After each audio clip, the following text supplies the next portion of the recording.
Hi, my name is Dominic Simo, and this is homework 7. Question 1 was, how did the religious policies of Emperor Akbar differ from those of the descendants? And what was the impact of these differences of the stability of the Mughal Empire? Emperor Akbar, he abolished the jizya tax on non-Muslims, allowed Hindus to hold high government positions, and encouraged interfaith dialogue and promoted social harmony. In contrast, Aurangzeb enforced strict Islamic orthodoxy. He restated the jizya, restricted non-Muslims from power, and destroyed or converted some Hindu temples, which is bad. Impact Akbar's influences, policies fostered unity and stability, while Aurangzeb's religious intolerance weakened imperial cohesion. What geographic and administrative factors allowed the Malacca Sultanate to become a golden age center for global trade in the 5th century? The geographic factors: it positioned on the Strait of Malacca, the main sea route between the Indian Ocean and East Asia. Sorry if I'm pronouncing anything wrong. Benefited from predictable monsoon winds, facilitating regular trade, had a well protected natural harbor.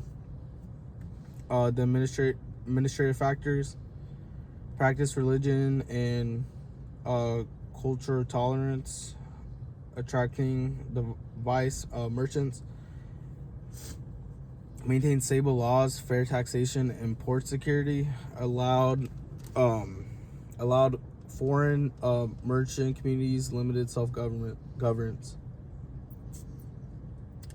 These factors made Malacca a thriving global trading hub during the 5th century. Why did the Tokugawa shogunate in Japan move toward a policy of Islamic,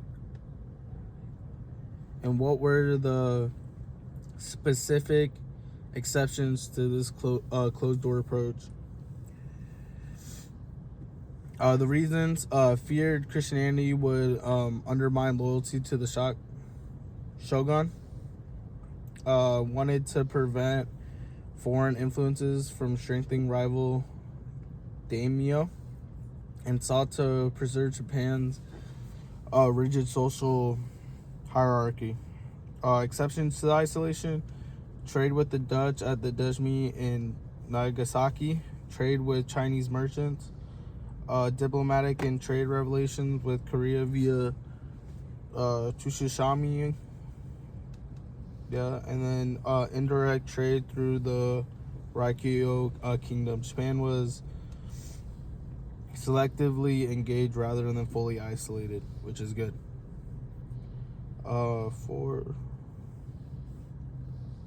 For how did the shifts from the Ming to Qing dynasty in China affect the nation's relationship with foreign trade and internal social order?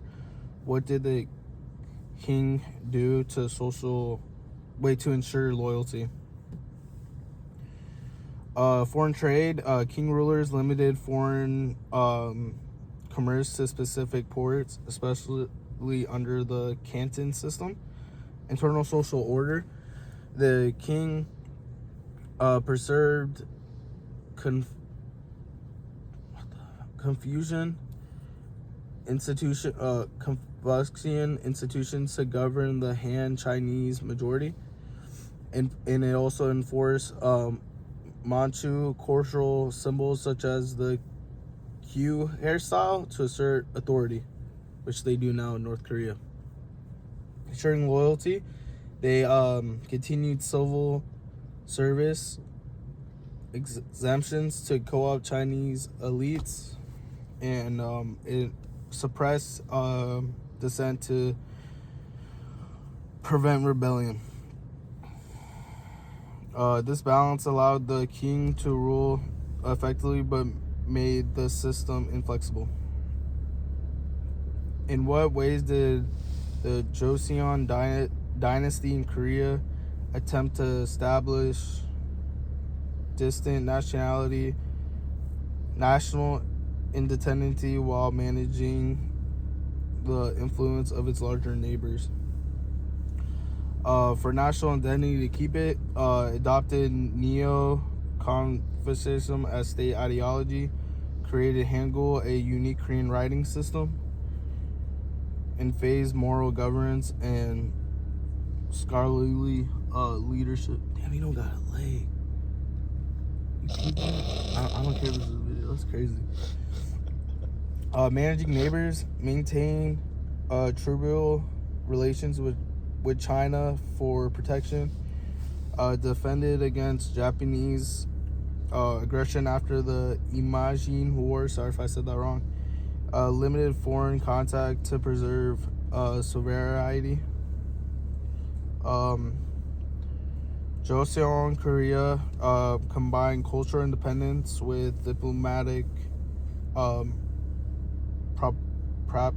pragmatism. And number 6 was drawing on the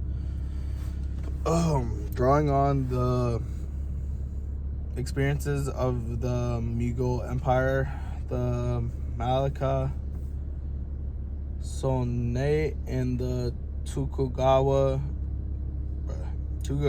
Shogunate. To what extent did internal divisions, rather than European military superiority, facilitate the rise of colonial influence in Asia? Internal divisions played a major role in facilitating European colonial influence. The Mughal Empire weakened due to religious conflict and political fragmentation. The Malacca Sonete fell partly because of elite disunity and reliance on trade networks vulnerable to disruption.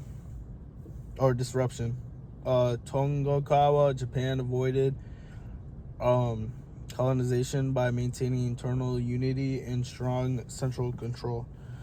The overall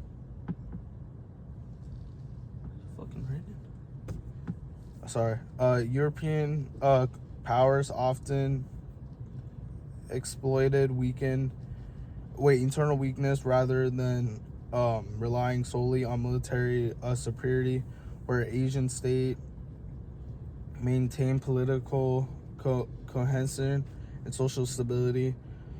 Colonial domination was delayed or receded. And that's all. Goodbye.